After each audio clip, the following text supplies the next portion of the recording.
महाराष्ट्र पठाराची पूर्व आणि पश्चिम लांबी किती आहे? काय महाराष्ट्राची जी ईस्ट आणि वेस्ट लेंथ आहे महाराष्ट्र प्लॅटूची किती आहे? म्हणजे तुमचा विस्तार विचारला गेला आहे प्लॅटूचा, अख्ख्या महाराष्ट्राचा नव्हे. काय विचारलंय? प्लॅटूचा विचारलंय.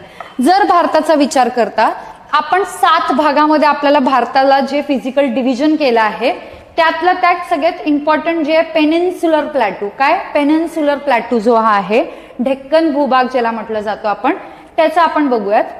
हा डेक्कन भूभाग आहे. डेक्कन कर्नाटका, आंध्रा, तेलंगणा, महाराष्ट्र, थोडंफार केरला यांनी व्यापलेला आहे.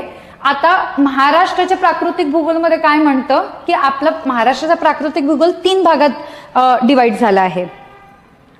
एक आहे सह्याद्री पर्वत, वेस्टर्न घाट्स ज्याला म्हटलं जातो, मग डेक्कनचा प्लॅटू जो पठार म्हणतो महाराष्ट्राचा आपण, आणि तिसरा म्हणजे कोकणचा पट्टा. तर तुमचं उत्तर काय इथे? 750. लेंथ किती येते तुमची?